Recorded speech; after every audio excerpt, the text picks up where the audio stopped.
ఊపిరి పీల్చుకోవాలంటే భయపడాలి, మంచి నీళ్లు తాగాలంటే 100 సార్లు ఆలోచించాలి. దశాబ్దాలుగా నరకం అనుభవిస్తున్న ఒక మహానగరంలోని నివాసితుల జీవన పోరాటం ఇది. మనం మాట్లాడుతున్నది హైదరాబాదులోని జవహర్ నగర్ డంపింగ్ యార్డ్ పరిసర ప్రాంతాల గురించే.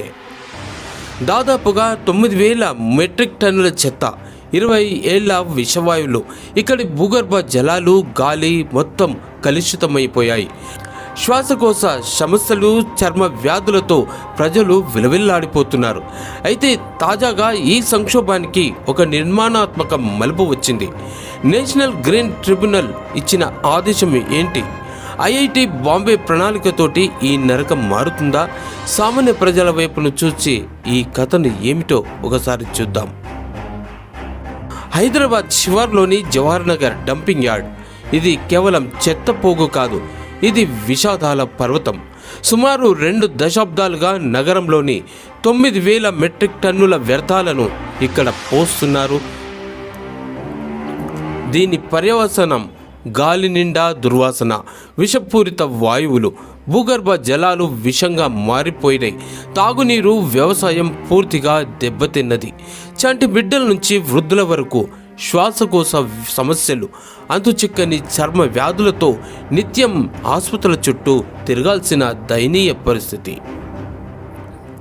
ప్రజల ఆవేదన, పర్యావరణ పిటిషన్లకు స్పందించిన నేషనల్ గ్రీన్ ట్రిబ్యునల్ 2025 చివరిలో ఒక చారిత్రక ఆదేశం జారీ చేసింది. ఇకపై 1 గ్రాము చెత్త కూడా ఇక్కడ డంపింగ్ చేయకూడదని స్పష్టం చేసింది. కేవలం పాత చెత్తను శాస్త్రీయ పద్ధతిలో శుద్ధి చేసే ప్రక్రియ మాత్రమే కొనసాగాలని తేల్చి చెప్పింది. అయితే ఈ సమస్యకు శాశ్వత పరిష్కారం చూపడానికి ఐఐటి బాంబేకి సమగ్ర ప్రణాళిక బాధ్యతలను అప్పగించడం, దానికయ్యే ఖర్చును జిహెచ్ఎంసీని భరించాలని ఆదేశించడం ఈ తీర్పులో కీలకమైనటువంటి విషయం. ఇక ఈ సమస్యకు ఉన్న రాజకీయ గుర్తింపును ఎంపీ ఈటెల రాజేందర్ పర్యటనతోటి స్పష్టం చేసింది. ఆయన స్థానిక ప్రజలతో మాట్లాడారు, వారి కష్టాలను అడిగి తెలుసుకున్నారు.